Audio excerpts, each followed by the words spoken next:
SKUK.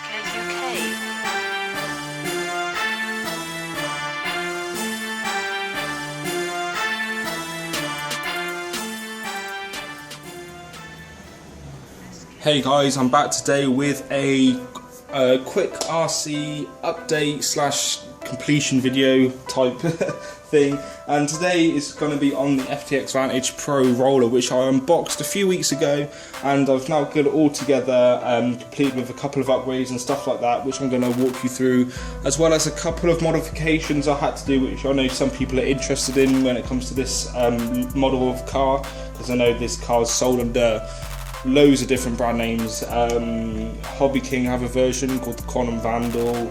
You've got VRX Spirit. You've also got the Integy version of it. There's loads of versions of this car out there. So a lot of people are asking me about how to get improved steering radius, which I will show you. But first off, let's take the body shell off. As you can see, I just put my RTR body shell on, and I've got stock wing as well. Just to quickly finish it off, I haven't really come up with a design yet for the clear shell that I did receive, but as you can see, there's it's completely completed now without a receiver, so just got to get a new radio system for it. But as you can see there, this is my Spectrum servo out of my Helix. This is the S6020 metal gear servo, really nice servo, really fast, well, not really fast, but fast enough for this buggy, more than enough torque. This servo is kind of designed for like monster truck, short course and buggies, 8-scale buggies, so more than enough for this buggy. Aluminium shocks I've put on front and rear. These are off the RTR version, which I upgraded them on the RTR and I put them on here. I also put the aluminium steering knuckles as well, so nice both sides, as you can see. Also put the aluminium bearing carriers on here, as you can see there, and of course the aluminium shocks again.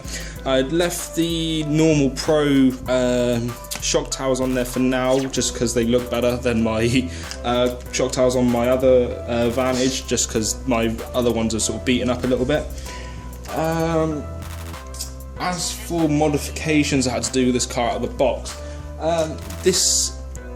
when I got it, I put it all together and I realised the steering was really slow, and I was a little bit confused to why that was, and so I disconnected my servo horn and freely turned the wheels, and I found the steering was really stiff. It wouldn't freely turn or anything like that, it would literally just stay where I put it. So I looked into the actual steering bell cranks. I took off this top deck and looked in, and they use bushings like they do on the normal RTR. So I had some bearings, brand new bearings, and I put them in and replaced the bushings. That helped with the freeness of it, but still it was really stiff. So then I looked into the turnbuckles and steering rod ends and stuff like that, and I found that they were really stiff, these links, both sides, and that was what was really sort of making the whole front steering assembly really stiff. They were also stiff at the rear, which I managed to free up, but the front, what I did was I took this link off of my RTR, as you can see it's pretty much free, and I also took these two links off my RTR as well.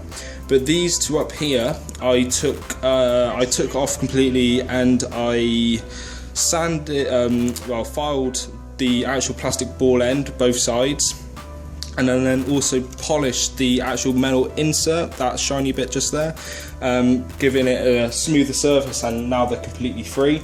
And now my steering assembly is all nice and free, so the servo is not under as much stress, which of course makes it last longer, in theory.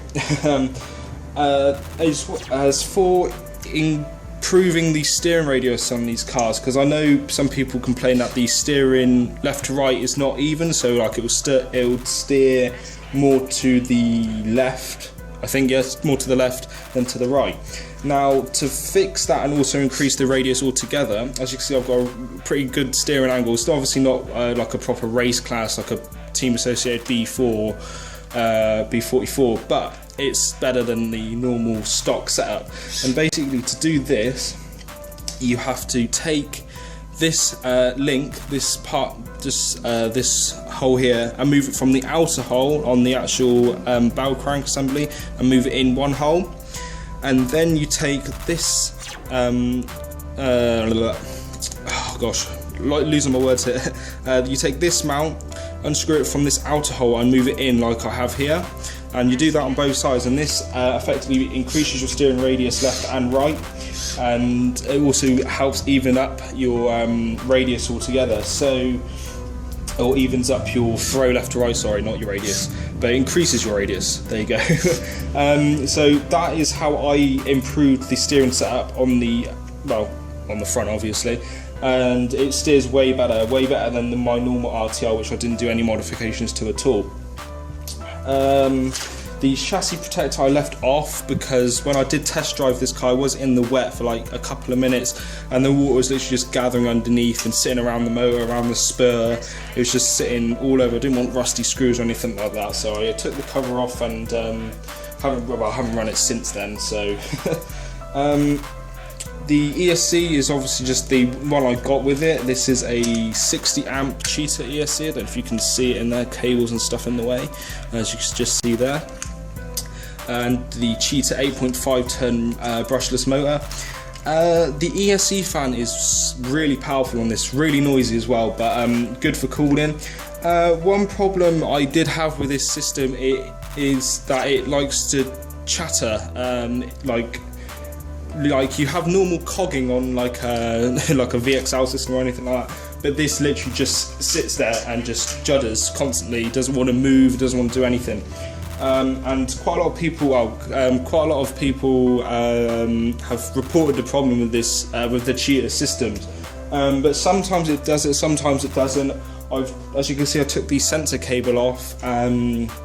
It doesn't seem to change how it acts. I find it runs better without the sensor cable, which is a bit peculiar, but the chattering is still there. I'm not too sure why. It's not over geared or anything like that.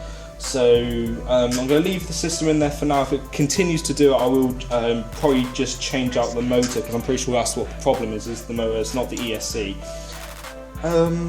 And yeah, that's pretty much all I have on this car. So I've gone over the modification I had to do to the steering, what upgrades I put on it, and I think that's pretty much it. I didn't script this video, guys, so sort of winging it a little bit, but yeah, that's pretty much all I have as an update for this car. So far I've test driven it like a couple of times, 2 times. Drives really well, especially with the increased steering radius. Drives really well. When the motor system is working, it's really smooth, really fast, nearly uncontrollably fast. And yeah, great overall buggy. I'm really happy with it. Now I've got all my sort of upgrades on it. Yeah, really happy. So that's pretty much it for this video, guys. I hope you did enjoy it. If you like this video, hit the like button. If you're new around here and you like the videos on my channel, please do subscribe for more videos like this weekly. If you have any questions or comments and stuff like that, put them in the comment section down below. I'll get back to you as soon as I can. And yeah, that's pretty much it. So thank you all for watching, and I hope to see you guys in my next video.